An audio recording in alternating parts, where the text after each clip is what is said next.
You cannot stay here after sunset. Clara Bennett lowered her eyes to the worn sewing basket at her feet before lifting it with both hands. Frost had settled across the boarding house porch, whitening the railing and the wagon tracks beyond the road. She thanked the keeper for the room she had borrowed, gathered her single suitcase, and stepped into the cold without asking for another night. By evening, Mill Creek would know there was a woman with no roof before winter.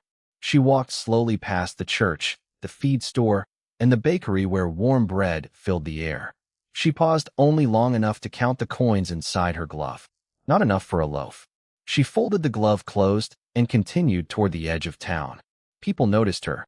Few looked twice. An old man tipped his hat and kept walking. Two women lowered their voices as she passed. Clara did not answer either kindness or judgment. She only tightened her grip on the sewing basket and kept moving until the last storefront gave way to open pasture. A small boy sweeping the porch outside the general store watched her disappear down the frozen road. He left the broom leaning against the wall and hurried inside. "Mr. Brooks," he said, breathing hard. "The lady with the sewing basket is leaving town." Ethan Brooks looked up from the lantern he had been repairing. He finished tightening the last screw before setting the tool aside. Then he cleaned the soot from his hands with a folded rag, reached for his coat, and walked outside without another question. Clara found shelter in an abandoned freight shed where one corner of the roof still held against the wind. She brushed the dust from a rough wooden crate and opened her sewing basket. Inside lay a child-sized quilt, carefully folded despite its faded cloth. She spread it across the crate with quiet hands, smoothing each corner as though someone would soon come looking for it. The sound of slow hoofbeats reached her before the light began to fade. Ethan stopped several yards away, climbed down from his horse, and stood without crossing the distance between them. From his coat pocket, he drew a plain iron key hanging from a leather cord. "There is a cabin on the north pasture," he said. "It has a roof. Whether you use this key is your choice." He held out his hand and waited. Clara looked at the key but did not take it. The wind moved a loose strand of hair across her cheek, and she tucked it back with fingers stiff from cold. "What do you want in return?" Ethan kept his hand where it was. "Nothing tonight." She studied his face, then the horse, then the road behind him. Men in town had offered advice all day. None had offered shelter without first measuring what she might owe. Ethan waited. He did not step closer. At last, Clara lifted the key from his palm. The north pasture lay nearly 2 miles beyond the ranch house, where the land rose gently toward a stand of cottonwoods. Ethan rode ahead at a walking pace while Clara sat behind him, holding her suitcase against one side and the sewing basket against the other. He spoke only when the trail narrowed or the ground dipped. The cabin was small, with a stone chimney, one shutter hanging crooked, and a porch silvered by weather. The roof held straight. That mattered most.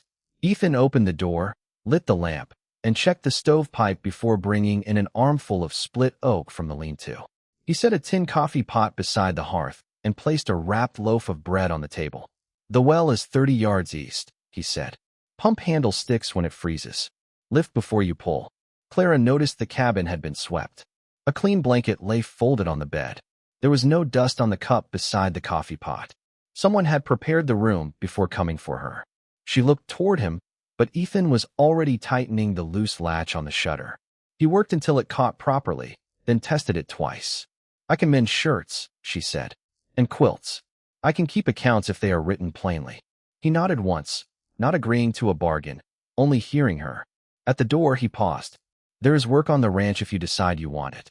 Tomorrow is soon enough." After he left, Clara locked the cabin from inside. The sound was small. She stood with her hand on the key while the fire began to take, then unfolded the child-sized quilt and laid it across the bed. In one corner, beneath faded blue stitches, a name had been carefully removed. By first light, Clara had swept the hearth, drawn 2 buckets from the well, and folded the blanket Ethan had left at the foot of the bed. The pump handle stuck exactly where he had said it would.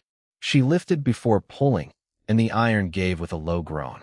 By the time the sun cleared the cottonwoods, smoke was rising cleanly from the chimney.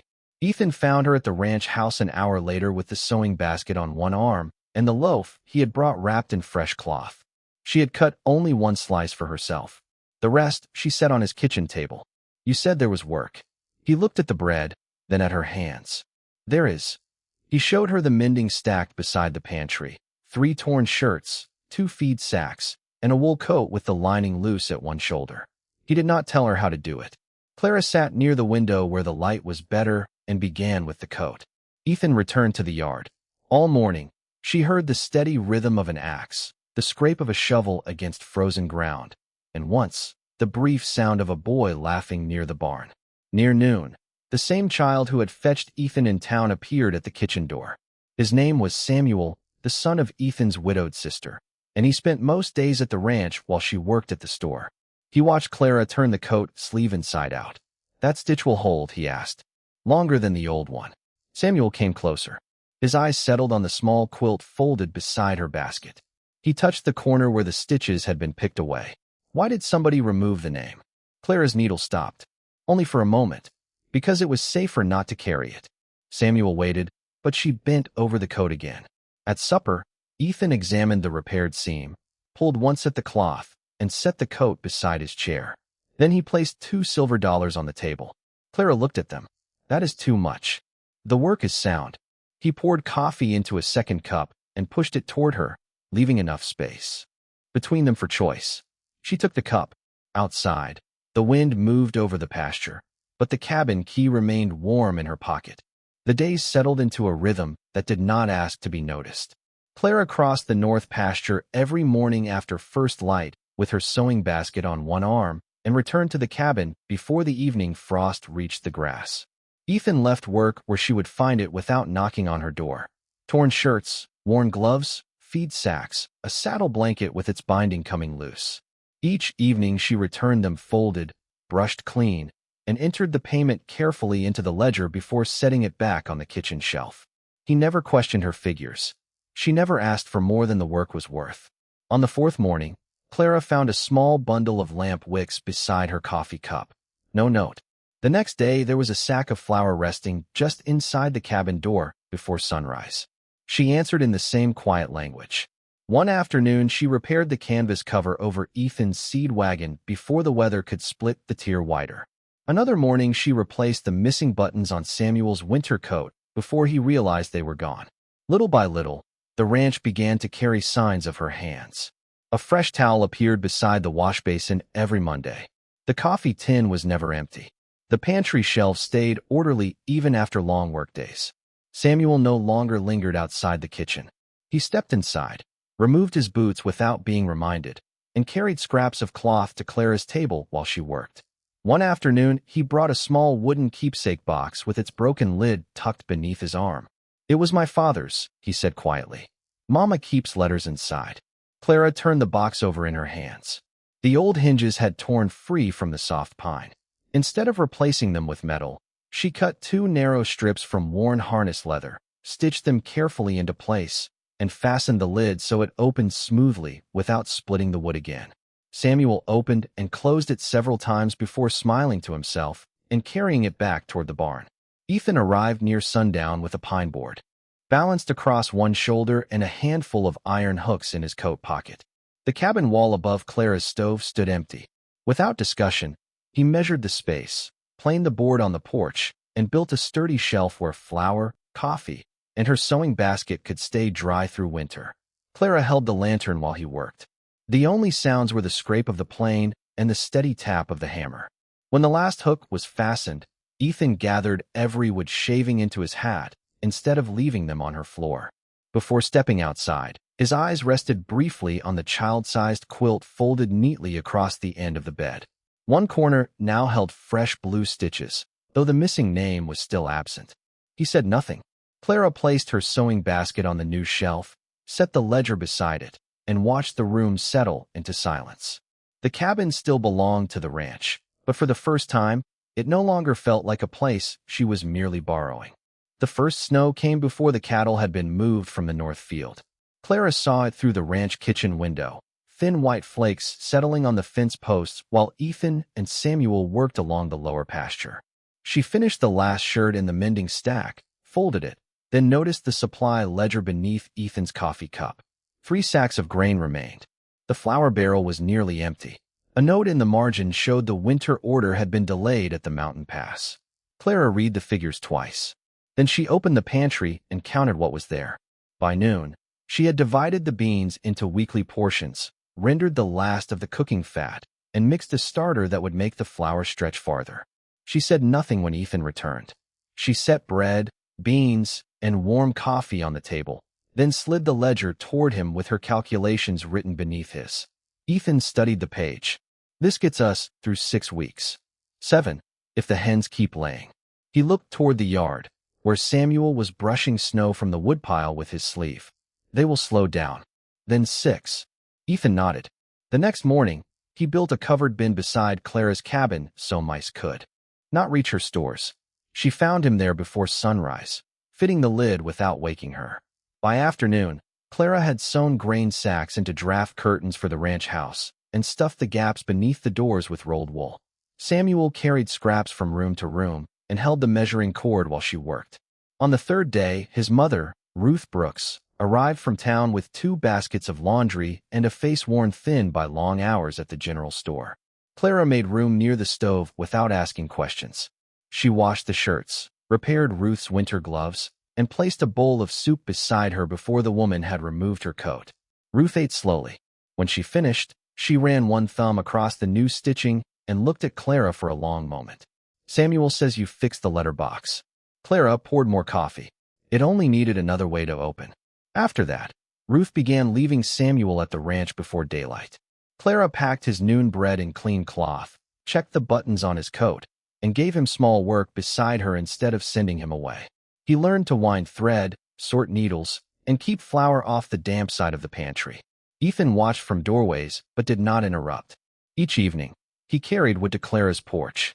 Each morning, she returned one split log to the ranch house beside a fresh loaf. Neither kept count. Near the end of the week, Samuel entered the cabin holding the child-sized quilt. He had found a loose blue thread beneath the removed stitches. Clara took it from him carefully. This time, she did not fold it away. She threaded her needle, began restoring the missing name, and let Samuel stay beside her while she worked. The name took shape one careful stitch at a time. Anna.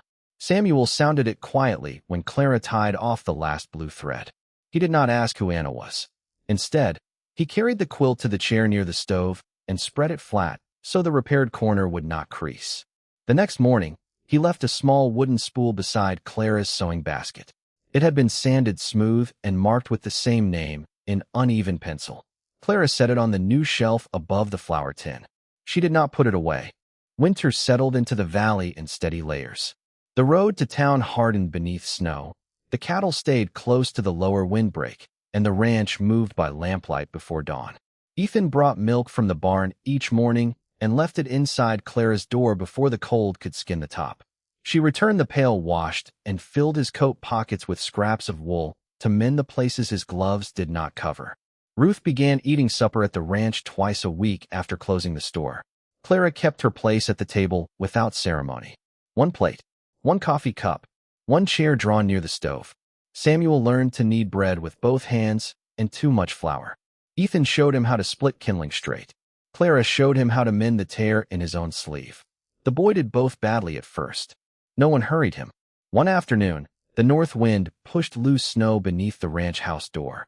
Ethan found Clara and Samuel fitting a new draft roll along the threshold, packed with wool scraps and stitched from feed cloth. He tested it with the toe of his boot. The cold had stopped reaching the kitchen floor. He looked at Clara. That will save wood. She nodded toward the stack beside the stove. And Samuel carried half of it. Samuel stood straighter. Ethan handed him the axe handle he had been repairing and showed him the new wedge set into the head. Then tomorrow, you can help me make the next stack. At supper, Ethan placed Clara's coffee cup beside his before she entered the room. It was a small thing, but until then he had waited for her to choose a chair.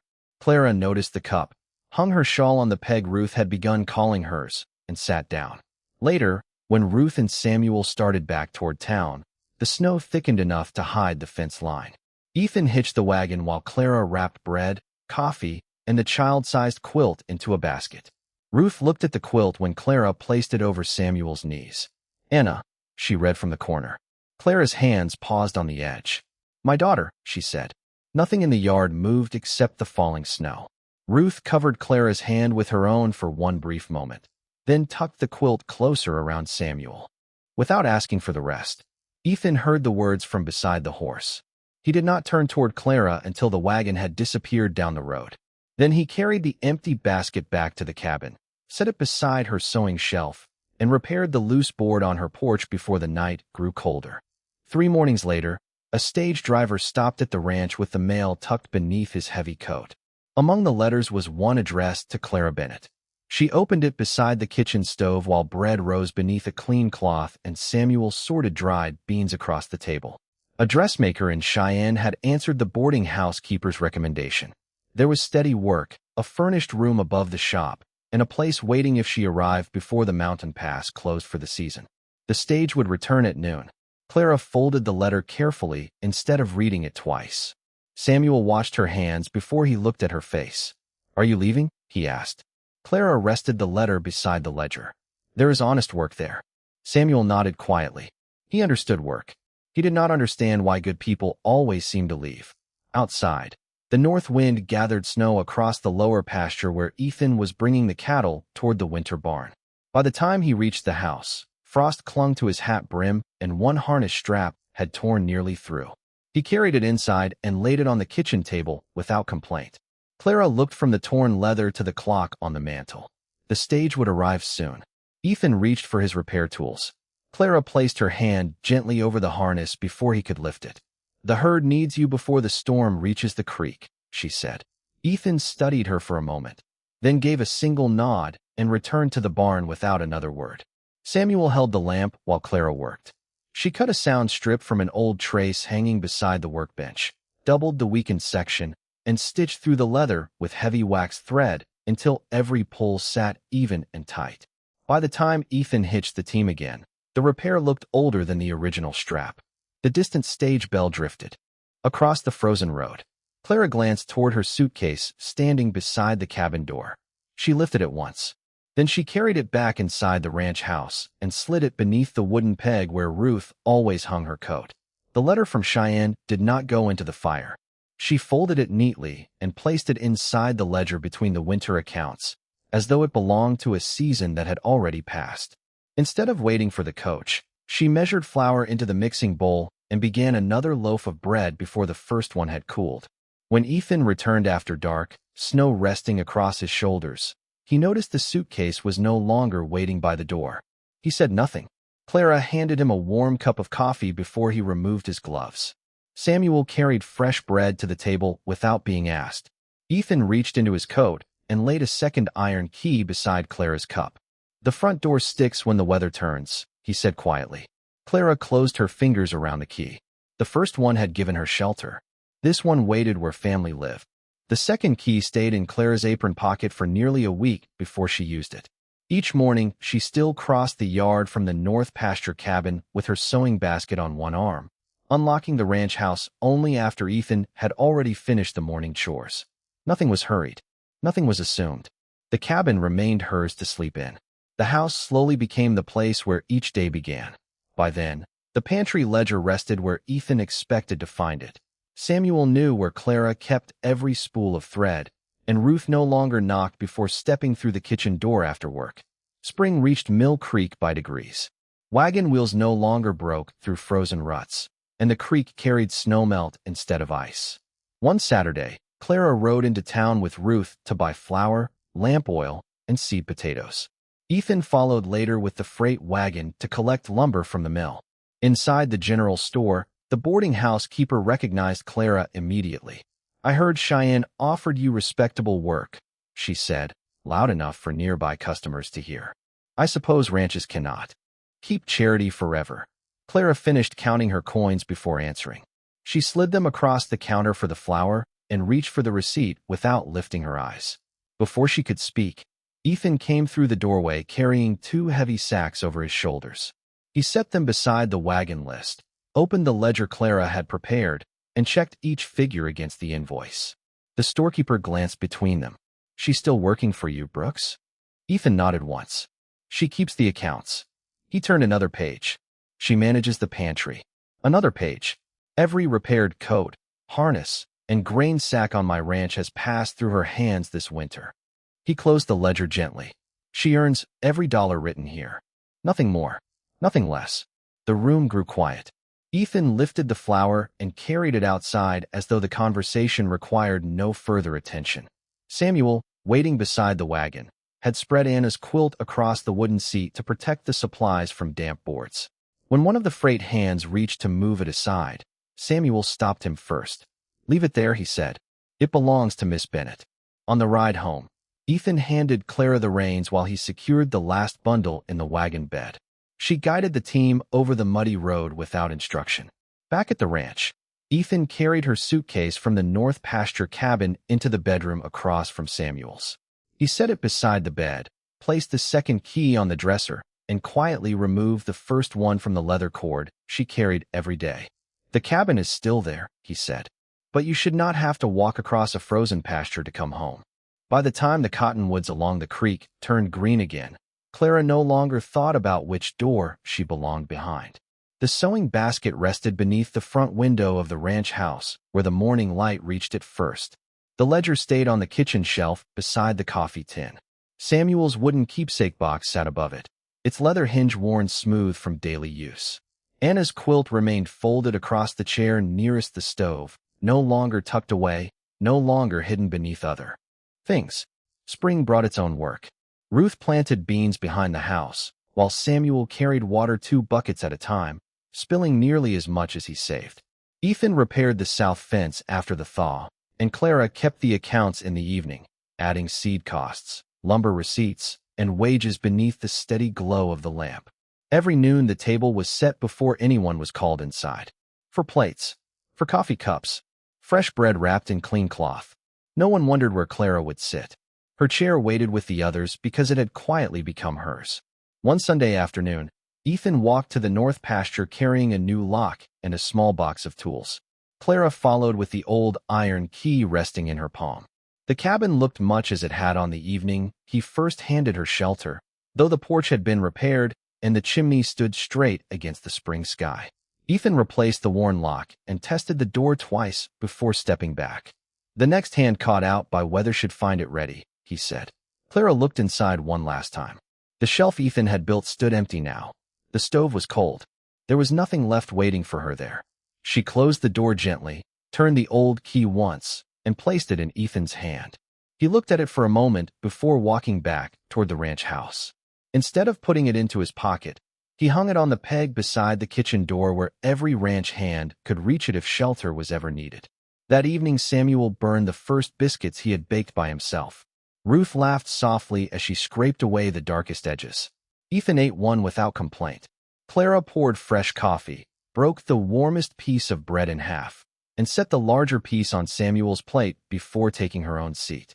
After supper, Ethan checked the front door as he always did, then left the key resting quietly in the lock.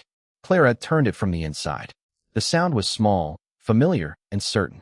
Behind her came the gentle clatter of dishes, Samuel's laughter, Ruth humming while she folded towels, and the steady crackle of the stove. Clara rested her hand on the worn wood for only a moment before returning to the table where everyone was already waiting.